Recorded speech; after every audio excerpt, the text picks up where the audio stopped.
Hello वेली welcome to on my YouTube channel GS point. और आज की वीडियो में हम डिस्कस करेंगे very important topic that is a marital rape. आखिर ये मैरिटल रेप क्या है? सुनने में थोड़ा अजीब है क्योंकि अभी तक हमने नॉर्मली रेप के बारे में सुनते आए हैं, लेकिन अभी रिसेंटली मैरिटल रेप चर्चा में क्यों है इसके बारे में हम इस वीडियो के अंदर जानेंगे। और क्यों ये न्यूज में है, क्यों आखिर ये चर्चा में आया है, इसके बारे में हम पूरी तरह से वीडियो के अंदर जानेंगे। और मैरिटल रेप कैसे नॉर्मली रेप से डिफरेंट है, इसके डिफरेंस को भी हम समझेंगे। तो बात करते हैं इस वीडियो के अंदर मैरिटल रेप की, तो आखिर ये चर्चा में क्यों है। सबसे पहले हम देखते हैं कि रिसेंटली क्या हुआ है सुप्रीम कोर्ट के अंदर मैरिटल रेप की रिगार्डिंग काफ़ी सारी पैटिशन सुप्रीम कोर्ट ने इसको लेकर अपने अंदर ले लिए। तो हम जानते हैं कि आखिर सुप्रीम कोर्ट में ये मुद्दा कैसे पहुंचा, इसके बारे में one by one step to step हम क्या करेंगे, चीज़ों को समझेंगे। सबसे पहले देखते हैं कि आखिर क्यों चर्चा में रहा। देखिए, Supreme Court to hear petitions against marital rape from March 21। That means supreme court March 21 से मैरिटल रेप के लिए पेटिशंस को क्या करेगी, सुनेगी। अब कैसे ये मुद्दा पहुंचा है, ठीक है, सबसे पहले उसके बारे में हम थोड़ा एक इंट्रोडक्शन ले लेते हैं। इससे पहले भी ये मैरिटल रेप चर्चा में रहा है। क्या हुआ है कि कर्नाटक हाई कोर्ट और Delhi high court, Karnataka high court और दिल्ली हाई कोर्ट ने मैरिटल रेप के रिगार्डिंग में क्या किए, कुछ जजमेंट दिए। ठीक है, कुछ जजमेंट दिए। उन जजमेंट को लेकर सरकार का भी रुख अलग था। तो ये मामला किस में पहुंचा है, सुप्रीम कोर्ट के अंदर ये मामला पहुंच गया है। तो हम जानेंगे कि कर्नाटक हाई कोर्ट ने क्या जजमेंट दिया, दिल्ली हाई कोर्ट का जजमेंट क्या था। इससे पहले हम नॉर्मल इंट्रोडक्शन में जानते हैं कि रेप क्या है। सबसे पहले हम मैरिटल रेप को रेप से डिफरेंस करते हैं। आखिर रेप क्या है, तो हम बात करते हैं रेप के बारे में। तो what is means about rape. तो rape is kind of just like sexual assault usually involving sexual intercourse और other form of sexual penetration which is carry out against a person without their concern. मतलब rape का मतलब मोटा मोटा समझिए कि sexual assault है अगर कोई पर्सन कंसेंट नहीं देता है और उसके खिलाफ हम उसके अगेंस्ट क्या करते हैं, सेक्सुअल असॉल्ट करते हैं या किसी भी प्रकार से सेक्सुअल पेनिट्रेशन करते हैं by any kind of medium. तो that is a called rape. That means अगर कोई पर्सन कंसेंट नहीं दे रहा है तो वो रेप के अंदर अगर रेप के अंदर कंसिडर किया जाएगा। अब बात करते हैं जो रेप है वो मैरिटल रेप से कैसे अलग है। अगर बात करते हैं मैरिटल, हिंदी में बोलेंगे वैवाहिक रेप।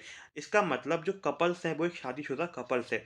तो अगर पति अपनी पत्नी की कंसेंट्स के बिना उसके संग शारीरिक संबंध बनाता है तो according to Karnataka high court and Delhi high court it is a consider in the rape. और जब बात करते हैं कानून की कि इंडिया के अंदर रेप से रिगार्डिंग कानून क्या है, तो रेप, अगर बात करते हैं रेप की, तो रेप के अंदर है आईपीसी, इंडियन पिनल कोड के अंदर section 375 which is define the rape. वो रेप को करता है, डिफाइन करता है, साथ ही साथ इस एक्ट को करता है क्रिमिनलाइज।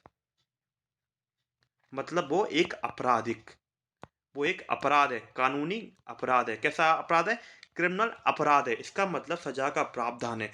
तो ये बात करते हैं हम रेप की। यहाँ पे हमने मैरिटल रेप की बात नहीं की अभी तक, हमने बात की रेप के अंदर कि भारत के अंदर रेप के रिगार्डिंग कानून क्या है। अब इसी रेप के अंदर हम डेफिनेशन को आगे बढ़ते हैं तो इसका एक एक्सेप्शन नंबर 2 आता है।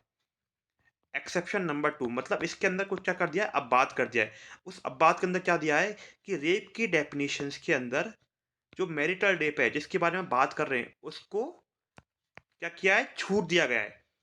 कानून क्या कहता है कि मैरिटल रेप के अंदर छूट है। मतलब कानून के अकॉर्डिंग, इंडियन कानून के अकॉर्डिंग मैरिटल जो रेप है, संबंध है, उसको हम रेप कंसिडर नहीं करते हैं। आप इसको थोड़ा गहराई से समझिए कि कानून ये कहता है कि marital is not a rape. हाँ, अगर हम संबंध पति पत्नी कंसर्ट या बिना कंसर्ट के संबंध बनाते हैं तो अकॉर्डिंग टू लॉ कि उसको रेप कंसिडर नहीं किया जाएगा, कानून कहता है। इसको और जस्टिफाई करने के लिए हम देखते हैं, यहाँ पे देखिए, अकॉर्डिंग टू लॉ क्या कहता है, exception 2 of section 375 exempt, that mean उसको छूट देता है unwilling sexual intercourse between a husband और वाइफ ओवर 15 ईयर्स एज। ठीक है, अगर 15 साल से ऊपर के पति पत्नी है और बिना कंसेंट के अगर सेक्सुअली इंटरकोर्स करते भी हैं तो अकॉर्डिंग टू लॉ इसको क्या किया जाएगा, छूट दिया जाएगा। बट ऑन द अदर हम बात करते हैं कि इसमें महिलाओं का क्या होता है, शोषण होता है। इसी मुद्दे को लेकर ये मामला गया कोर्ट के अंदर और कोर्ट से मामला गया सुप्रीम कोर्ट के अंदर। तो इसके लिए क्या हो रहा है, जब अगर पति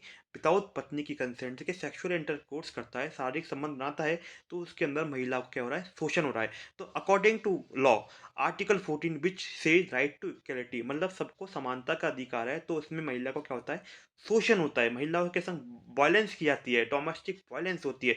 इस रिगार्डिंग ये मामला गया था कर्नाटक हाई कोर्ट ने। तो कर्नाटक हाई कोर्ट ने जजमेंट दिया, Karnataka high court had earlier held that a man was liable to be charged with rape.